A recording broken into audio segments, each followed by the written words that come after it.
Hi friends, আমি রীতা। আমার YouTube channel Nandi vlog and kitchen, আমার প্রোফাইলে তোমাদের সবাইকে স্বাগত। তা আমি আজকে বানিয়ে নিয়েছি সোয়াবিনের তরকারি।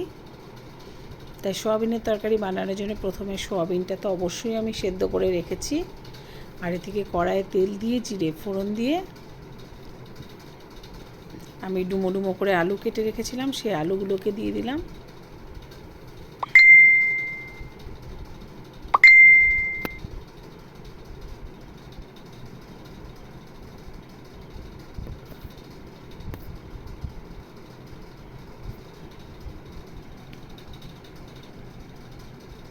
আলুগুলোকে আমি একটু ভালো করে ভাজা ভাজা করে নেব।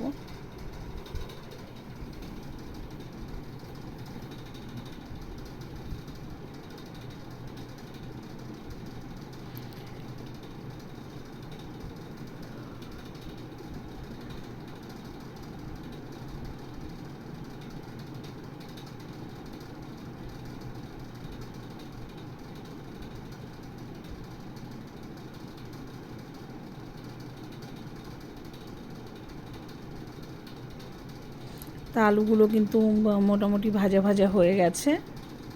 এখন এর মধ্যে দিয়ে দিলাম আমি একটা পেঁয়াজ কুচি। এবার এই পেঁয়াজ কুচিটাও একটু ভাজা ভাজা করে নেব এর সঙ্গে।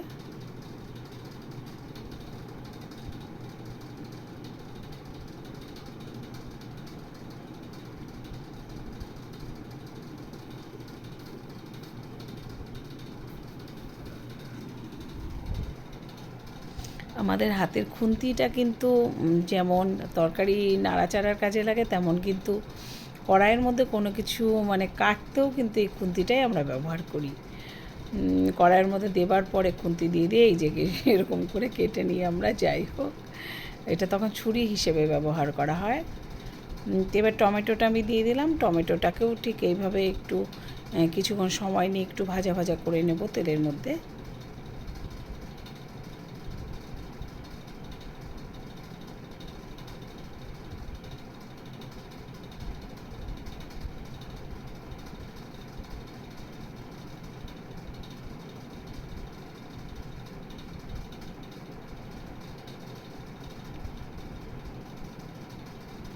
তা আলু, পেঁয়াজ, টমেটো সব কিছুই কিন্তু ভাজা হয়ে গেছে। এখন এখানে আমি একটা মশলার পেস্ট দিয়ে দিলাম, যেটার মধ্যে ছিল আদা, পেঁয়াজ, রসুন আর লঙ্কা। এবার এই পেস্টটা দিয়ে আমি এই মশলাটাকে খুব ভালোভাবে একটু কষিয়ে নেব।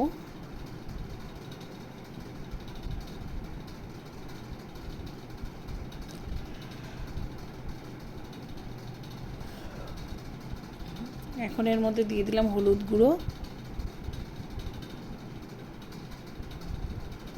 মশলাটাকে বেশ ভালোভাবে আমি কষিয়ে নিচ্ছি।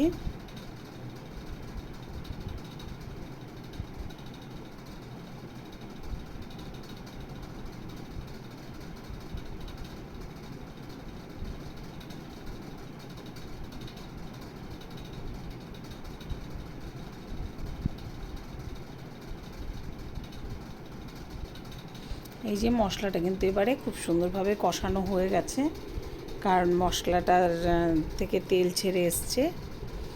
তাই এবারে আমি সেদ্ধ করে রেখেছি আগেই যে সোয়াবিনগুলো, সেগুলোকে জল থেকে চিপে চিপে তুলে নিয়ে আমি এখানে দিয়ে দিচ্ছি।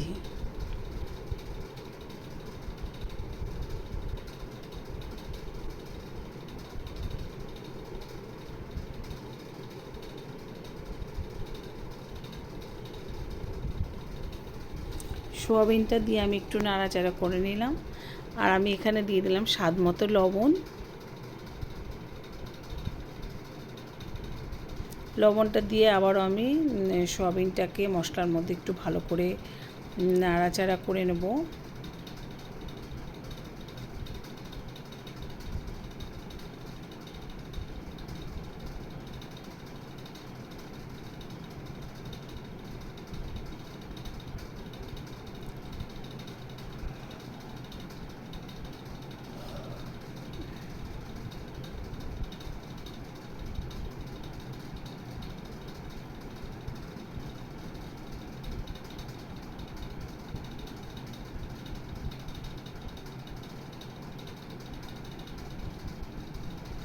এবার মশলাটা তো কষানো হয়েই গেছে, তা আমি দিয়ে দিলাম পরিমাণ মতো জল।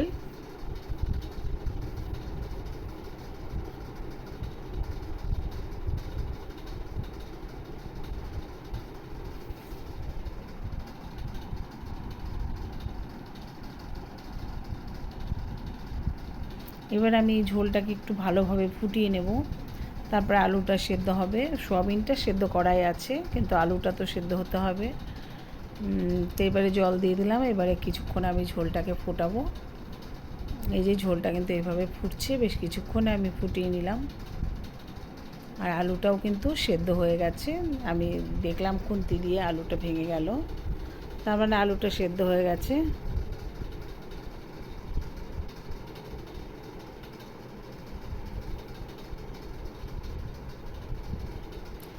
আমি অনেকে সোয়াবিন তরকারিতে জিরে দেয়, কিন্তু আমি জিরে দিইনি।